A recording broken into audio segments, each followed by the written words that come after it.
Hello! This is attempt number 20. No, it's probably more like attempt number 3, but it's becoming increasingly a problem right now. I'm being interrupted a lot, and the stutter is somehow getting worse. But for now, we should be okay. The cat interrupted me last time, so I threw him out. He's in the hallway somewhere now. So let's try this again. Corrupt. A Chisaki X Reader fanfiction by Kikyo851. Chapter 12. Slippery Slope. Journal entry number 1. Date, month, day. Mood. Kinda shitty, but overall okay. After asking one of the attendants, they gave me a notebook. It's not much, but at least I can write stuff down here and keep track of my thoughts. Otherwise, I'm sure I'd go insane. I have so much time on my hands, I honestly don't know what I'm supposed to be doing. It would have been nice if I had my textbooks right now. Chisaki's busy, like always. He makes it a point to see me every day, if only to check in very briefly. Our talks are mostly fine. He's pretty kind to me, all things considered. I've been trying to refuse his gifts, but he just keeps giving me more. They were nice at first, but now it's starting to get excessive. I just want my belongings back.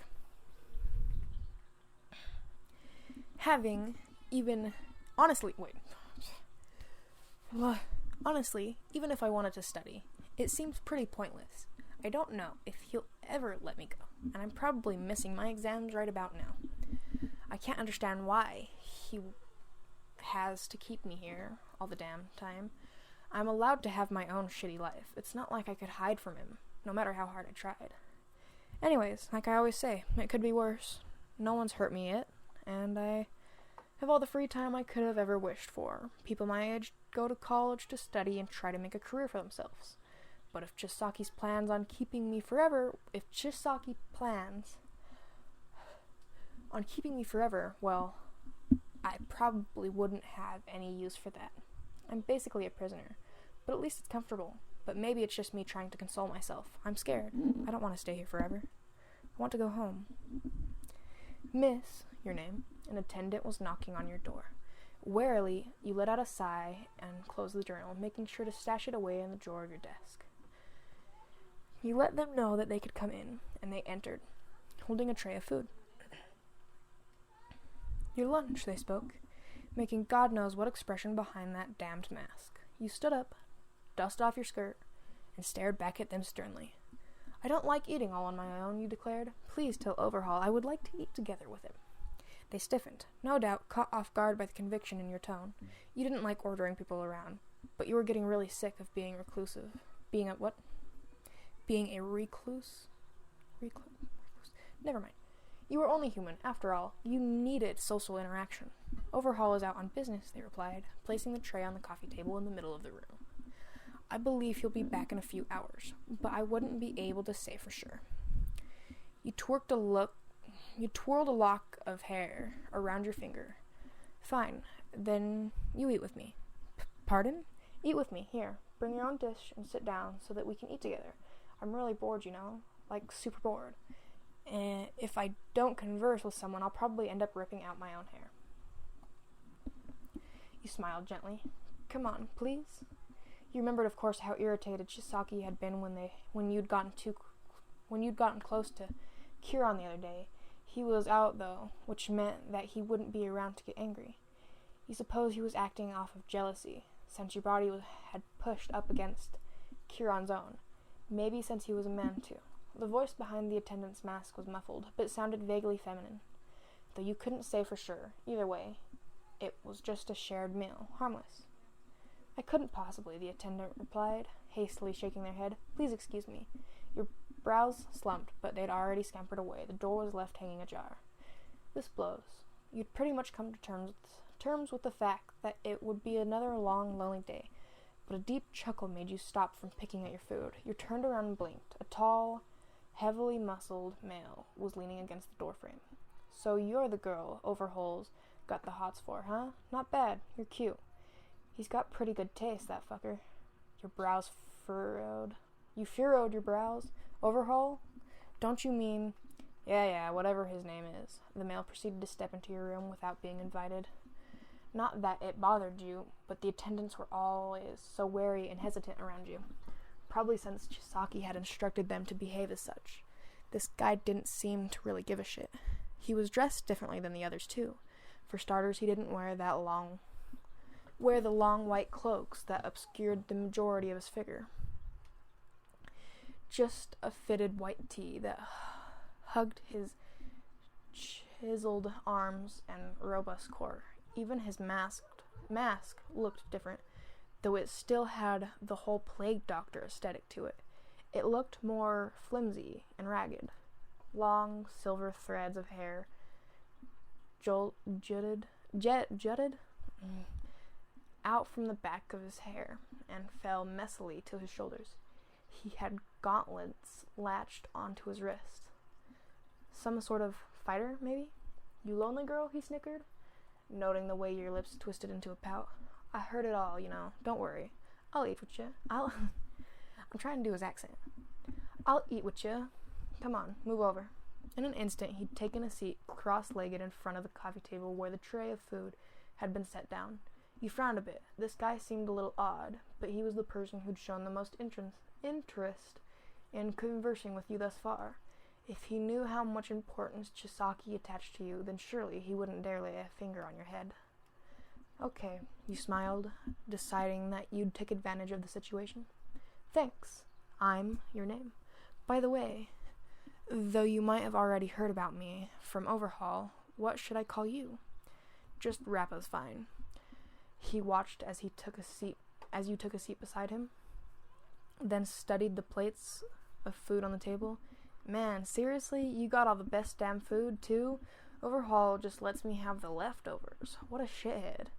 You talk about him pretty rudely, you remarked. I don't really care or anything, but aren't you scared he'll get mad? Oh yeah, he always gets mad. So then there's a better chance he'll want to fight me, right? Rappa didn't waste a beat before ripping off the bottom half of his mask, revealing his mouth and jaw.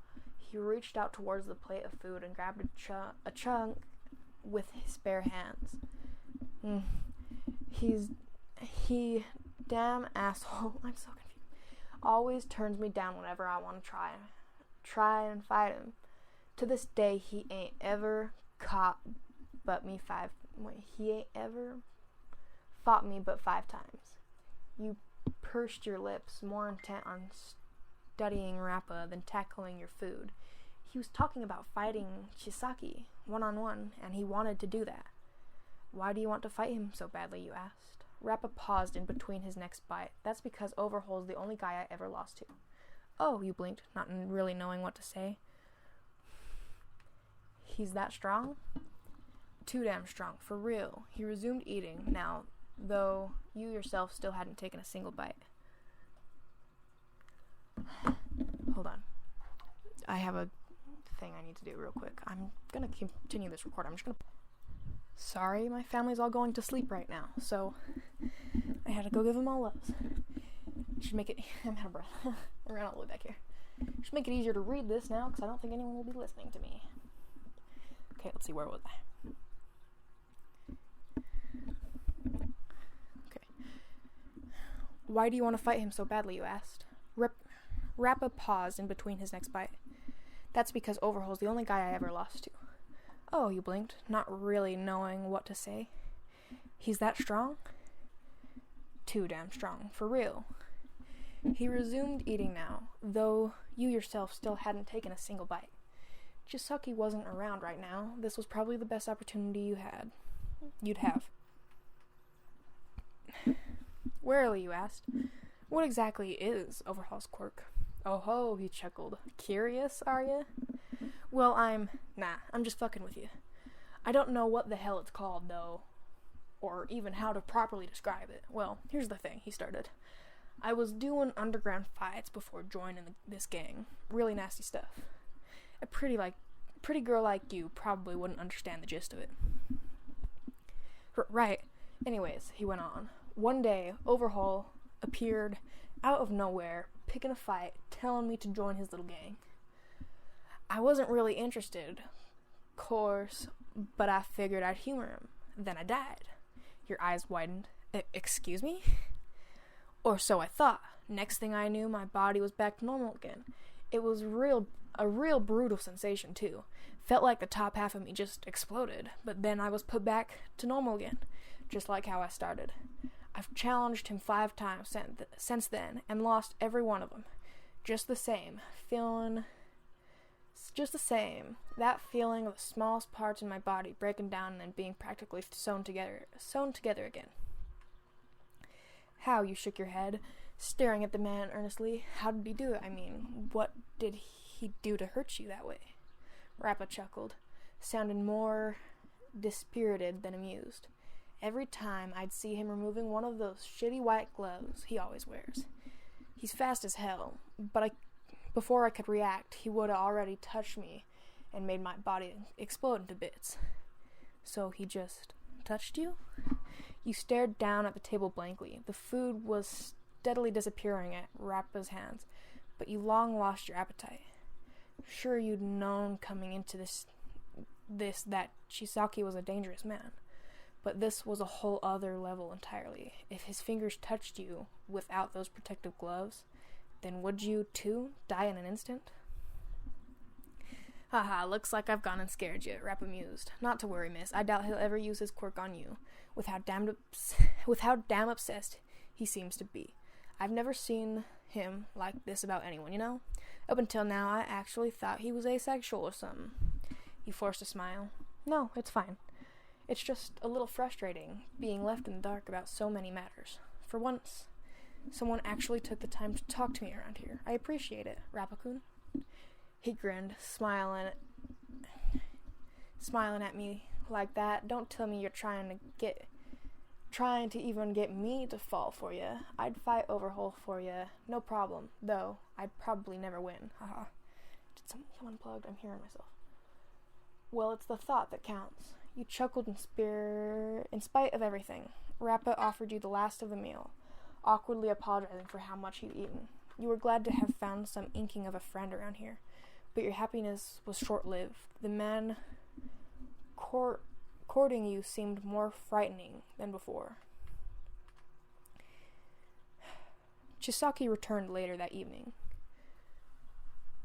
Your name. I'm coming in. He knocked lightly before opening the door, which you found surprising. All things considered, he certainly hadn't been opposed to sneaking in when Kuron had been with you. Hello, you greeted, smiling wearily.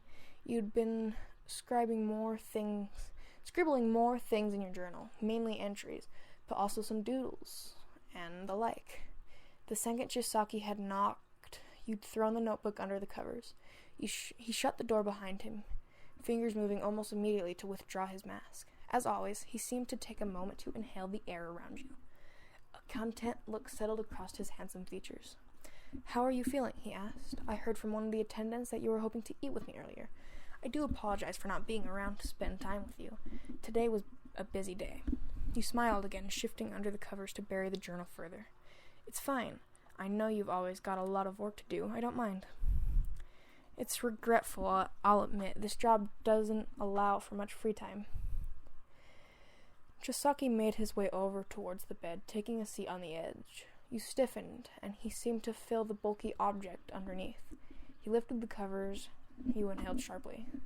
What's this? He asked, golden eyes curious. I asked one of the attendants to get me a notebook so that I could have something to do. I like writing stories. It's always been a hobby of mine. You hoped he would believe your feeble lie. You shuddered at the thought of what would happen if he opened up the journal and rifled through it, reading all the nasty, fearful things you jolted down about him. To your relief, Chisaki merely smiled. It's good to have interest. You're a smart girl, after all. He lifted the journal carefully, reaching over to place it on your desk. When he looked back at you, he was still smiling, but he seemed more excited than before. You watched him shuffle closer to you on the bed and lean against the wall. Sitting cross-legged, he tapped his leg with gloved fingers. Come on, he beckoned. Come sit on my lap. Your first instinct was to blush. Chisaki was very rarely so forward with his physical advances. Perhaps he really had gotten more comfortable around you. Okay, you mumbled timidly, crawling over to plop down on the man's lap with your back facing him. You squirmed a bit, trying to find a good position. Your bottom was pressed flush against his lower half, behind you. Chisaki stiffened a bit. You could feel his heart pounding into your shoulder blades. "You're soft," he breathed out, his husky voice sending ripples down your spine, his arms wrapped loosely around you, falling to your waist. "So soft," he mumbled again. "You feel nice. Your name?" Your cheeks were spotted red. Surely you'd gone further with other men before, but knowing that Chisaki was willing to do this with you, someone who was so averse to touch, made you feel almost special, in a way. Well, maybe you were special to him. His hot breath was blowing on the back of your neck. You shivered a bit. Chisaki hugged your sides more tightly than before. "Perhaps," he began, "we can try doing a bit more today." He didn't have a chance to respond, though he was still holding you close. You felt his hands shift in place. Your eyes glanced down towards his fingers, widening almost immediately. He began to remove his gloves. All at once, your body was seized by tremors. You remember what Rappa had told you earlier, the way his body had been totally obliterated just by being touched. "What's wrong?" Chisaki had stopped before pulling off his glove. You could still feel him breathing upon your nape, but now he almost sounded concerned. "You're shaking," he remarked. Are you afraid?" I'm not," you tried, but your voice sounded hoarse. Chisaki didn't move, and you didn't dare look back over your shoulder for fear of locking eyes with him. "You'd really done it now. Does my touch make you uneasy?" he asked. "No," you lied, "it doesn't." "Then are you nervous? I hope you don't misconstrue my words from earlier. We won't go any further than what you're comfortable with." "That's not... So what is it? Tell me." Chisaki was gripping you more tightly now. It was less affectionate than before, more so possessive, near violent. You swallowed hard. "Will you get mad if I tell you?" "Of course not. I'll get mad if you don't tell me." Your head hung heavy. Surely, if he was going to kill you, there would have already been many opportunities when he could have done so. Still, the stiffness in your chest had yet to deceit. You just kept replaying Rappa's words over and over again. "I found out what your quirk is." Chisaki didn't say anything, not at first. The blood was pounding loud in your ears now. You wondered if you'd crossed the line, or if it was all right for you to even know such things about him. Maybe he hadn't intentionally revealed it to you because the second that... "Oh, is that all?" "Huh?" He chuckled by your earlobe. "So you were afraid that I'd use my quirk to harm you. Why would there ever be a reason for me to do such a thing? You tell me." "I don't know," you swallowed, just as scared, finding out that you're incredibly powerful. It just made me feel afraid. I'm afraid to do or say something wrong around you. I'm afraid you'll punish me if I do." You were whimpering now, which was surely not doing you any favors. Chisaki definitely didn't want to see you looking weak or pitiful. But it was too late now. You really were scared, and you were tired of pretending like everything was normal. "I have no desire to harm you," Chisaki said simply. His gloved fingers were tracing circles along your wrist. "Whoever spoke to you was clearly no one of importance. I use my power for work, not my own personal amusement. I do hope that you don't think I derive pleasure from hurting others, because that's not at all the case." "I believe you." Strangely enough, some part of you did believe him. You knew almost nothing of what was going on here, not his motive or ultimate goal or anything, but he didn't want to hurt you, at the very least, not you. "Relax, my sweet." You flushed at his use of a pet name, and Chisaki merely held you tighter. "You are special to me. In a world teeming with filth, you are the only one I need." "Okay." He began removing his glove again. The tightness in your chest still lingered, but you weren't trembling anymore. With the slightest bit of hesitation, Chisaki placed his fingers atop of your own. Unlike the feeling of cold latex from before, his skin was warm. You heard him mumble something under his breath, but you didn't quite catch what he said. A shiver tore down your spine as you felt his lips connect with your neck. Breath gliding across your shoulder, he began kissing down your nape, and even though his lips were barely brushing by your flushed skin, it made you shudder all the same. You were surprised by the gentleness of his touch. He really was handling you as though you were some precious, fragile object. Hold on. You smell so nice, Chisaki breathed, not the slightest hint of impurity. Thank you. You were thankful for the fact that your back was facing him, since you were surely as red as a tomato right now. You were still planted firmly on his lap, thighs dangling over top of his knees. Underneath you, something was slowly stiffening up. A familiar sensation, it made your face burn all the more. Turn around and face me, Chisaki instructed, and you hastily complied. In spirit of how blotchy-faced and flustered you were, you pushed up, just slightly swerving in place to rotate and position yourself back on his lap. This time, your legs facing the wall. You had a clear view of Chisaki's expression now, and you swallowed, noting the small flush he sported on his own cheeks. Chisaki hummed in approval, letting his hands fall to your hips. You almost felt feverish with how hot your face was. Out of embarrassment, you wrapped your arms around his neck and buried your face up against his chest. You heard him chuckle lowly. There's no need to feel timid. Let me see your cute face. Reluctantly, you lifted your head. Chisaki's lips were curled into a small smile. Looking up at him right now, you would have never known he led a gang, or that he was capable of both stalking and kidnapping you. He was handsome and looked composed, gentle almost. Maybe he's not as bad as you first thought. You hated feeling naive, but in the moment you were no longer afraid of him. His hands were so reluctant to even brushed by others, were resting comfortably atop your hips. His touch wasn't hostile or aggressive. Rather, it was filled with desire. So were his lidded golden eyes. Impulsively, you squeezed him tighter, rocking forward to bring your face up against his own.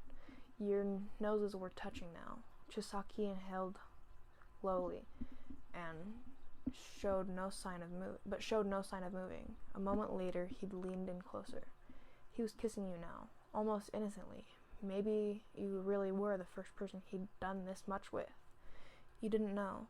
It was hard to focus right now, with his lips locked around your own, the overwhelming musk of his cologne. That same point on his lower half throbbed up against the inside of your thigh.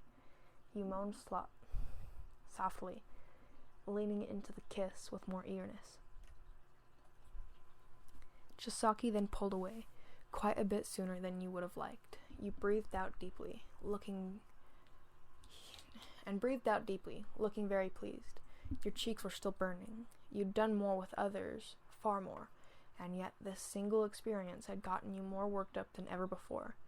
How on earth was he making you react this way? That was very nice, your name.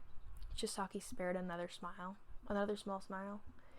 He cradled your warm cheeks in his hands. I'm happy to know that you feel the same way I do. You couldn't think of anything to say, so you merely nodded your head. Chisaki pulled you in closer and let your head fall against his chest. His heart was beating much faster than you expected. To feel this way about someone who essentially taken you captive, really? What was happening to you?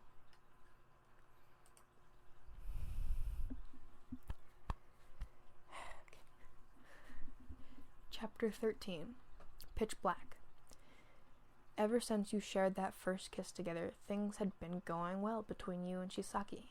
A lot of your fear and hesitation had desisted? I don't know. For one, you noticed this by how much more chatty you'd become around him, and the fact that you actually felt as though you could actually breathe in his presence. Back then, his touch had been gentle. Someone who wanted to hurt you would never have held you in that way. He also made more of an effort to spend time with you, in spite of the fact that you knew he was terribly busy. Take now, for instance. And so, you babbled on, memes are these like humorous internet trends that are usually reflective of some piece of news or media. I mean, it's a little difficult to explain, but they're really funny once you get into them. You could probably look some of them up over the internet and you'd see what I mean. Chisaki's eyes glinted with amusement. I see. I suppose I'll have to find out what you mean once I stumble across some spare time. The animal ones are usually the best, just so you know. You weren't quite sure how you'd gotten to the topic of memes with your kidnap/love interest. I've been struggling this entire time. Just hold on a little longer. But he was being surprisingly patient with you in spite of how idiotic you were behaving. Well, pretty much everyone loved memes, so you didn't see why Chisaki had to be an exception to that rule, though you still hadn't really figured out his sense of humor yet, assuming he even had one. I'll have to take your word for it, he hummed. How's your writing going? You remembered now. He still thought your little journal was a place for you to write creatively instead of jotting down your thoughts, fears, and complaints. You were actually surprised he hadn't snuck into your room to take a peek, or ordered one of his attendants to do so. To some extent, he actually trusted you. It's going well, he smiled, though it wasn't really so far from the truth. These past few days have been nice, all considered. Of course, you still longed to go home, and you couldn't even begin to imagine how your friends and family must be feeling right about now. But you were all right. You weren't as afraid anymore. If this kept on, then surely Chisaki would allow you to leave soon, right? Well, I'm glad to hear it. Chisaki brought his hand down atop your head, lightly mussing your hair with his fingers. He'd gotten into the habit of removing his gloves around you so that he could actually feel your skin in contact with his own. You had to admit it was much more comfortable feeling than the chilling latex. You were sitting with Chisaki by his desk, propped up on his leg while he sat in his armchair. Lately, he'd been getting you to sit on his lap more and more often. It seemed as if he enjoyed having you pressed up close to him, especially since he could rest his chin on top of your head every now and then. It was a nice feeling, so you couldn't really complain. Slowly but surely, he was becoming more bold and affectionate with his touches. I have to get back to work soon, Chisaki sighed, amber eyes sinking. He was visibly disappointed. You smiled. It's okay. I understand that you're busy. Thank you for that. I promise. I'll see you again later.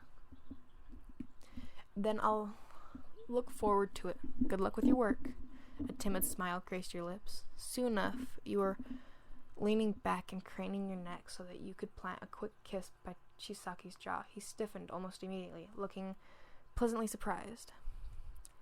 You have such a beautiful smile, he marveled. I wish I could keep you by my side every second of the day.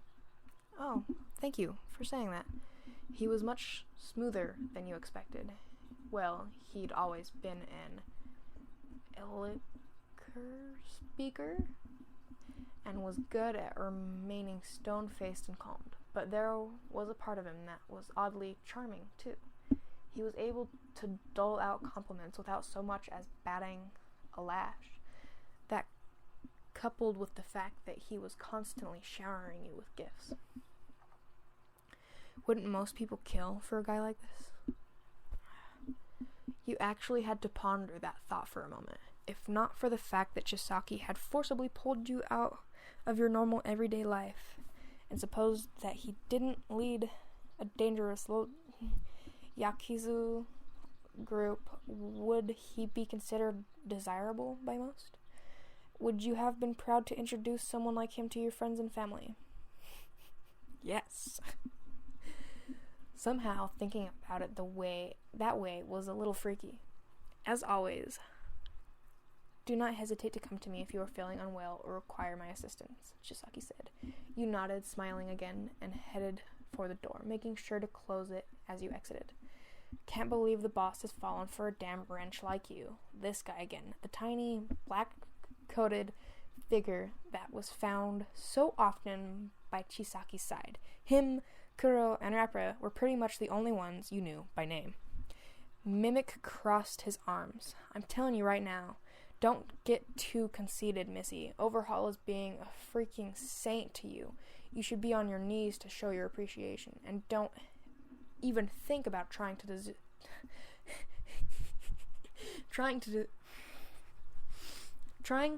seduce him to get what you want. He's a strong man. He won't bend to your will. Really? Because it kind of looks like she's bending to his will, but what do I know? I wasn't planning on doing anything like that. You smiled gently. I care for Overhaul, you know? I'm sure that must be hard to believe, since he brought me here so abruptly, but I've grown to really enjoy spending time with him. And sorry, but what are you supposed to be again? A group mascot? The group's mascot? Mascot, he choked. What the hell did you just say to me? I don't know. You're really tiny and cute, so I just figured. You figured wrong! Get out of my face before I rip you a new one. Mimic prodded in place, facing back towards the door to Chisaki's study. He extended his hand backwards and proceeded to flip you off. Don't get too big for your britches, he muttered. We have a goal we're working towards here, and some cutesy girl isn't going to get in our way. You parted your lips, wanting to ask what exactly their goal was, but Mimic had already knocked on Chisaki's door and trickled in. A goal, huh? Your eyes glazed over. If nothing else, you at least wanted to know what they were trying to do here. You wonder if Chisaki would tell you if you ever asked. Well, they probably weren't striving for world peace in any case.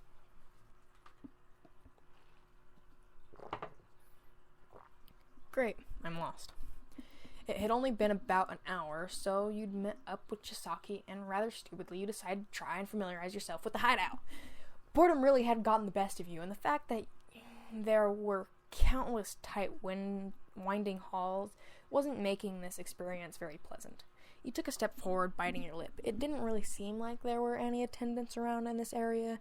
Perhaps they were busy, or maybe they'd gone to lunch. Did they even get regular lunch breaks, or how the hell did this thing work? How the hell did things work in the Yakisan? Man, you really were fucking clueless when it came to all this stuff. Regardless, it was clear you'd reached a section of the hideout that you'd never seen before. It was slightly more dim. The air seemed a bit more stale. Perhaps people didn't visit this area all that often. Chisaki hadn't provided you with any way to contact him besides remaining in your room and waiting around, or stopping by his office directly. There weren't as many doors around here, either, it seemed. Well, there was one. You wondered if you'd get in trouble for being overly curious, or trespassing in an area you shouldn't have. Don't do it. There might be someone inside who can help redirect me, though I'll just explain that I'm lost.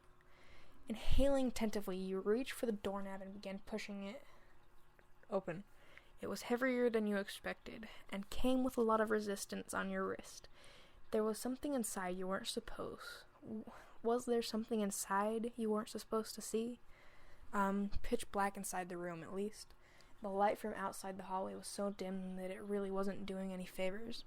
You kept the door propped open, squinting so that you could get a better look. Your eyes widened. The room was slowly becoming more visible as your vision adjusted to the darkness. You had a general idea of what it looked like now. The walls were covered with some sort of flimsy paint that had begun to peel. Sun and rainbows adorned the shell coloring. It was almost reminiscent of how someone would decorate a nursery, a child's room. There were countless boxes of unopened toys sprawled all across the ground. Then the bed. It was so dark that you missed it at first, a tiny figure that was shivering on the sheets, a little girl with pale white hair and shoulders that were trembling furiously. She was clothed in a thin nightgown that almost looked like hospital garb. You could see bandages wrapped all over her small arms and legs. "Hello?" you began, chest feeling tight and heavy.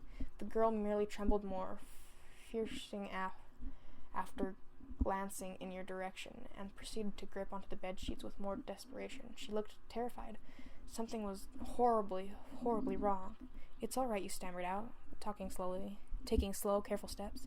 You didn't know why she was so frightened, but you didn't want to scare her anymore. "Don't worry," he reassured, lifting your hand to plead innocence. "I'm not going to hurt you. It's okay. Is it okay if I take a seat on the edge of your bed?" The girl backed up against the bed frame, not uttering a single word. You could practically hear her teeth chattering with how scared she was. The poor thing. A steady smile was resting upon your lips. You sat down on the bed, not trying to get too close to her all of a sudden. Upon closer inspection, you realized that she had what appeared to be a small horn on her forehead. "I'm your name," you greeted. "And you are?" Again, she said nothing. You had no idea what made her so stricken with fear, but it didn't bode well. A pit had already settled into your stomach. You tried again. "I'm sorry for scaring you. I wandered into this area by accident. I supposed I'd just happened to stumble upon you. Imagine my surprise finding a cute little girl like you all alone here." Chisaki-kun never told me he had another guest. Somehow you could tell that guest was the wrong term.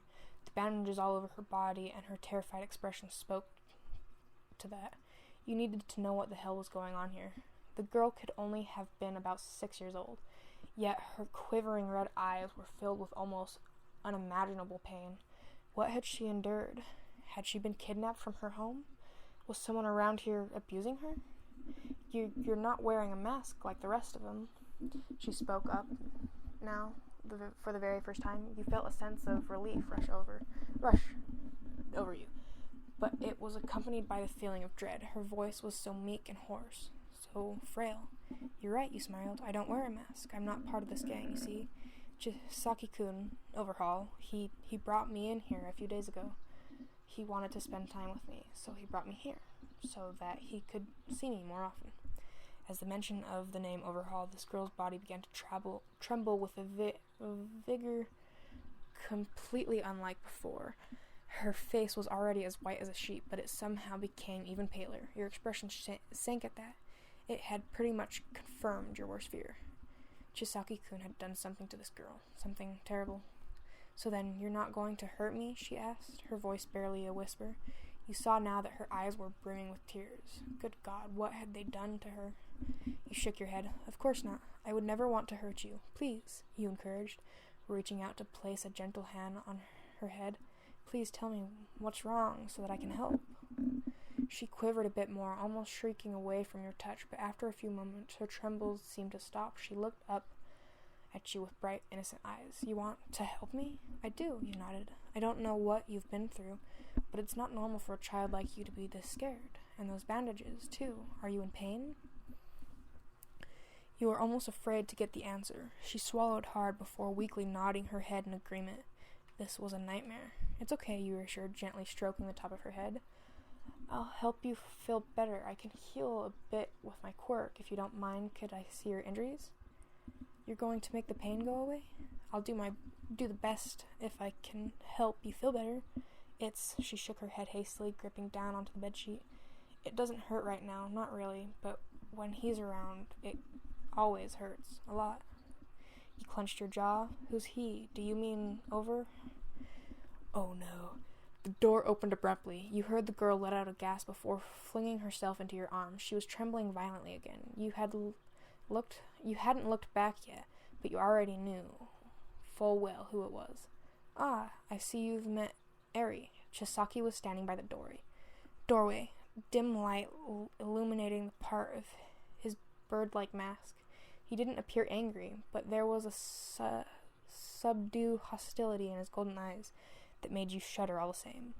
You pressed the girl Eri closer to your chest. Looking back at Chisaki with furrowed brows, you began to tremble now too. "What's going on here, Chisaki-kun?" I can do one more. My voice can do one more. I'll do one more.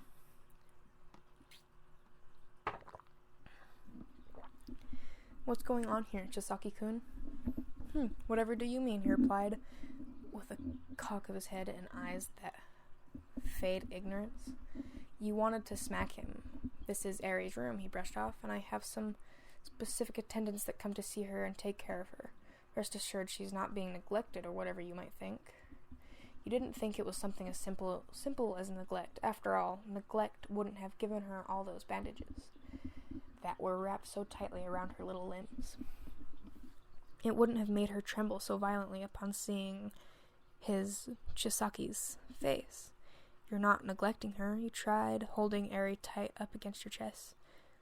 "She's terrified, Chisaki-kun. She told me that people are hurting her."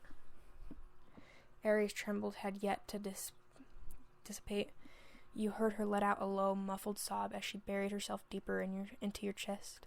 The small fingers leaping onto your back were frantic, desperate. She was terrified to let you go, to be left alone with him. Chisaki blinked, sully. I have done nothing of the sort. I thought I told you before that I do not torment others for my own amusement. The Yaki-san have grace, unlike all the other scum out there. In any case, I'll have you leave her be. Your name. You and I need to go have a chat, it appears. His words don't quite sound like a threat, but it was clear that he wasn't giving you an option. You were scared again. Things had been going so well between the two of you, and you'd actually been happy around him. But now this? This tiny quivering girl who was holding on to you for dear life. Didn't matter if you yourself were afraid. How could you possibly leave now? I'm not going anywhere, you answered defiantly, earning a look of surprise from Chisaki. Until you tell me what's going on, and what you've done to Eri-chan, I'm not leaving. He sighed wearily, rubbing at his temples with his gloved knuckles. Come on now, don't be difficult, my sweet. Then tell me what you've done to her.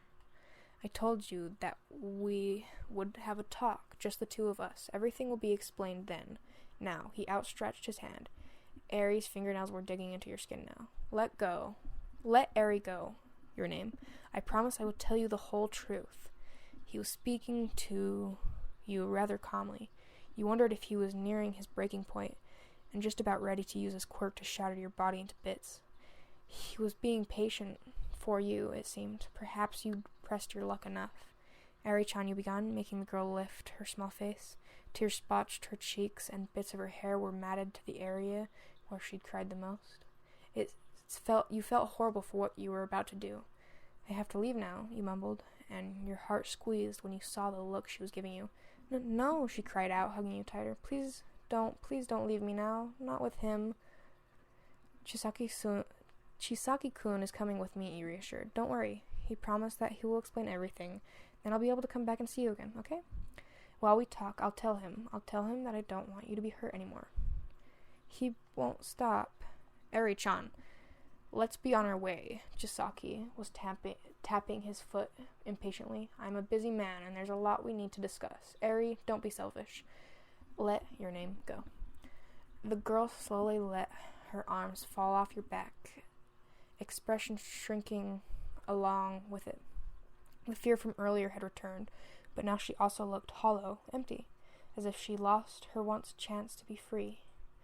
I'll come back, you promised, gently brushing her hair aside.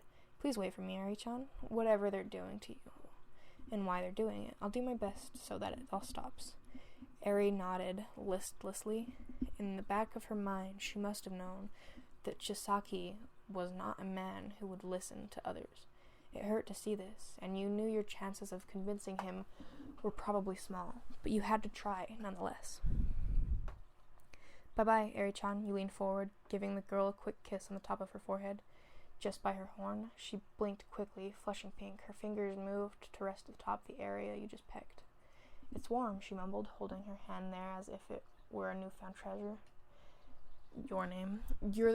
The way you touch me is so warm and kind.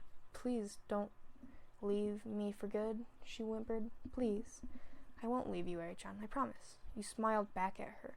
Just as you sat up from the bed, Chisaki was still waiting by the door.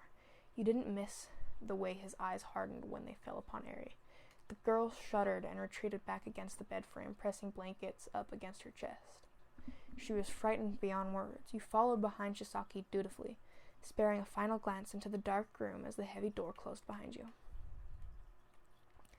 Explain everything, now. You just made your way back to Chisaki's office, and you were surprised to hear how sternly you were able to address him. Surely there was nothing stopping him from hurting you, or killing you, even. These last couple of days you'd felt safe around him, but it was now clear that you'd seen something you shouldn't have. If he had to shut you up, you were certain he'd find a way to do so. It's a long story, Chisaki-san began, and you were taken aback by how composed he still was. Please, take a seat. He'd sat down on his armchair again, gesturing for you to plop down on his lap. He removed his mask and smiled. Come here, your name. He swallowed. Thank you, but I'd rather not. You'd rather not? There it was again, that dark, dangerous aura that you felt around him every now and then. The one that chilled you to the bone. Not until you tell me what's going on around here, you muttered, fingers squeezing in an attempt to keep from completely breaking down. Eri-chan, it's clear that her situation isn't normal. If you try to lie and convince me otherwise, I'll be very upset, and I want to be able to trust you. Chisaki-kun, especially if you're trying to pursue a relationship with me. You'd perhaps gone too far, but you couldn't stop now. How could you allow a frail little girl like that to continue enduring God knows what sort of monstrosities? Even you could be a bit brave every now and then. Chisaki heaved a sigh, amber eyes wary. Of course, I can understand why you'd have concerns. And I do not wish to withhold information that would make you uneasy. Who is she? You glared impatiently. Your daughter? Or did you just pick her off the street? My daughter? Ha, no, he chuckled. Rest assured, I have no children. There's no mother in the picture that... If that's what you were getting at, you really weren't. Of all places that your mind could have been wandering right now, the last thing you'd be doing is what to ponder of his previous relationships, if he had even had any. At the very least, Eri wasn't his daughter. Somehow that made you a bit relieved. He wasn't such a monster that he would harm his own child like that. You pursed your lips together. So then where did you get her from? I want the whole story, and I don't care how long it takes. I have time. That's not something I can reveal at the moment. Why? It just isn't. And I'm asking you why it just isn't. Chisaki's brow had seized slightly. His eyes were sweltering any more, and you might end up regretting it. Your bottom lip began to tremble. I'm just really afraid right now. I hope you understand, Chisaki-kun. When I saw that girl in pain, it made me hurt too. It was a sickening feeling. That's why I think I'd be better off knowing what's going on, even if this is information you keep private from most. I won't be able to rest easy until I do. After a moment's pause, Chisaki nodded. He stood up from the chair and unknowingly began to quiver. Before you could back away, he had already placed his hand atop your hip and bringing you in closer. He hadn't removed his glove yet. At the very least, he wasn't preparing to use his quirk on you. My dear sweet, your name, he breathed. The last thing I want to do is make you uneasy. I will tell you as much as I can about what we are hoping to accomplish here.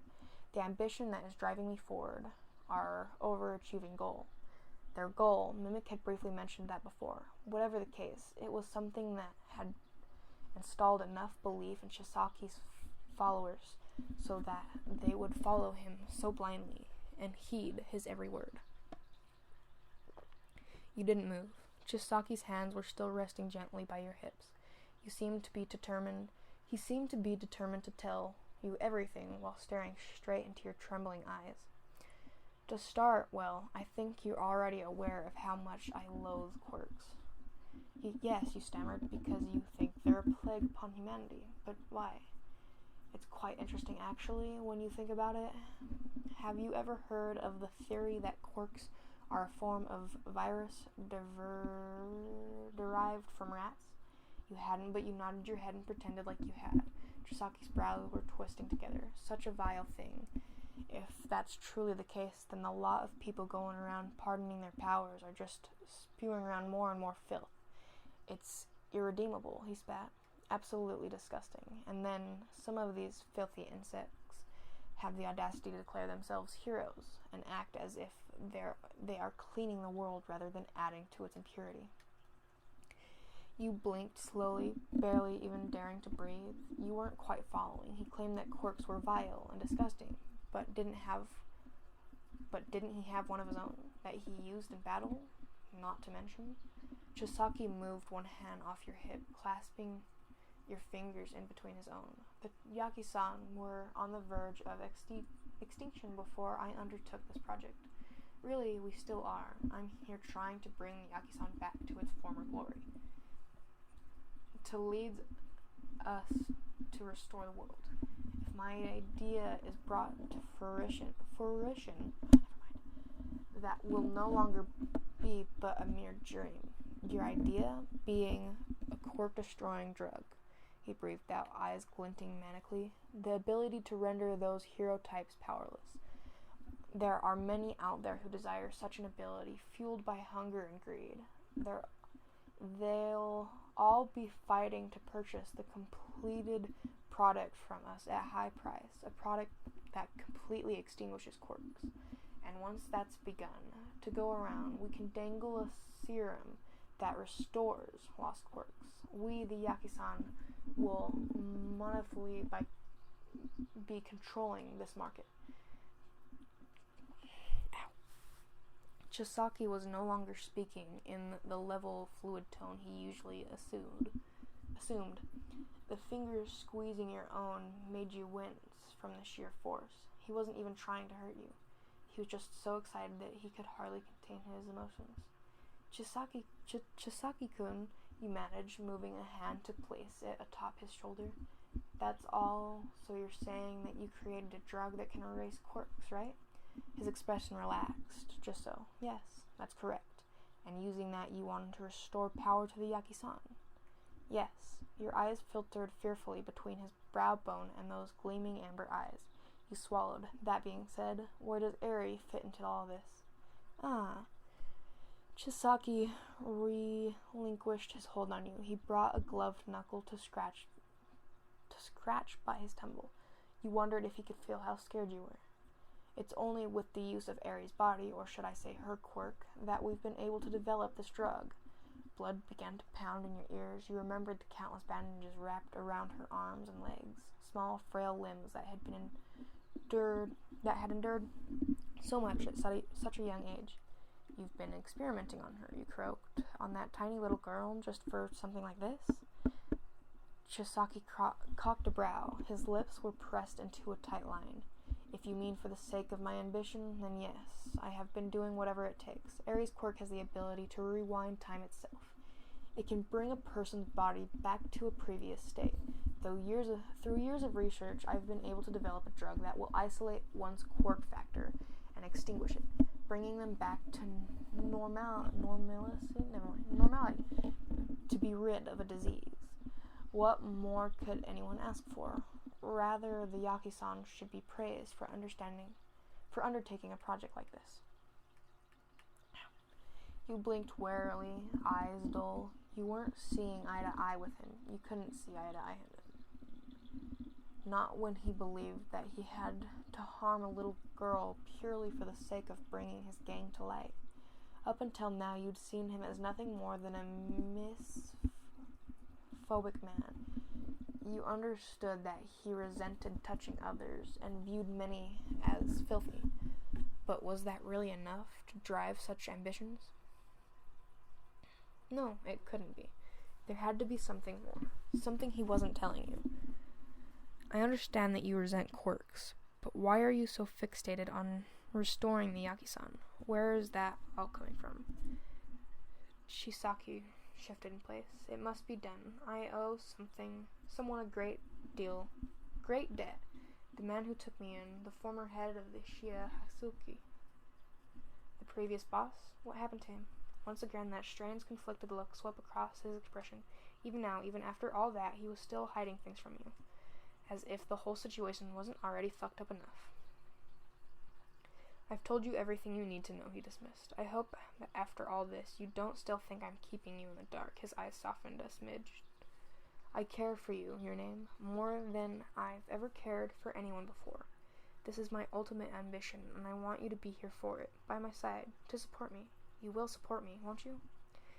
You asked yourself what would happen if you refused, but nothing pretty came to mind. Now that he'd told you everything, there was no way he'd ever let you go.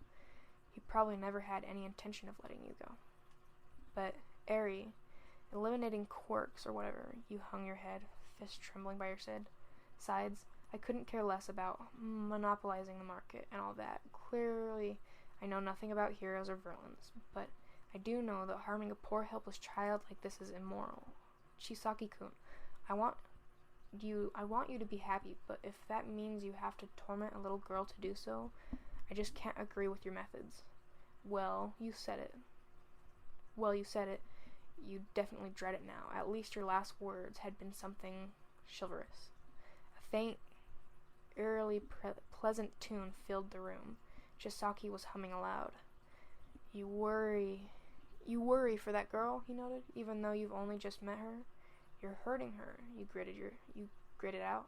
I see, you're a kind person, your name. Though I, of course, knew that much from the start. In a way, you reminded me of him. Him? Chisaki took a step forward, and you involuntarily shifted back. He clicked his tongue in disapproval, but his arms had already fallen around your back. He was pressing you up against his chest, keeping you almost impossibly close. His grip was ironclad. You never really taken the time to realize how much muscle he had. The dress shirt and the jacket made him look much slimmer. You can sympathize for Eri, he murmured, hot breath dancing across your neck. I cannot keep you from doing so, but let's make one thing clear. In an instant, his grip on you had tightened to the point you could barely breathe. I will not be deterred, he rasped. Do not even think of talking to her, taking her with you and trying to run. I care for you, your name. Truly, I do, but I have a goal I must accomplish. I won't allow even you to stand in my way. I hope you can understand. You sputtered weakly, spewing out dry coughs in an attempt to reclaim your breath. Chisaki had released his hold on you. He smiled gently, leaning in to give you a quick, chastity kiss on the crown of your head. Whatever hostility he had was gone now. He was back to his usual composed self. The fact that he was able to make that change so quickly was worrying. I do not wish to upset you, Chisaki spoke. I can understand that all this had been quite shocking, for lack of a better word. I suppose I have to make it up to you. He reached over towards the table to grab his mask, smiling back at you. How would you feel about going on a date? Alright, that's where I'm going to have to end for today. My voice is getting worse by the minute. I don't know why. Reading is obviously a problem for me. Please check out Kikyo851. She's really good. She's got a couple other stories on here. I haven't read them yet, but I know they're there because I've listened to one on YouTube and it's really good. So, yeah, follow her, and you will hear me probably in this video. No, wait. You'll hear 2 other videos tomorrow. This one will be on the 12th with another one. I'm trying to post 2 a day. But, you know, with my voice fucking up, it's probably not going to be that easy. I need a better computer stand. Maybe that would help. I don't know. Maybe not having to stare straight up at a computer screen would help. I don't know. We'll find out. This is already increasingly long, so you will hear me tomorrow. Bye-bye.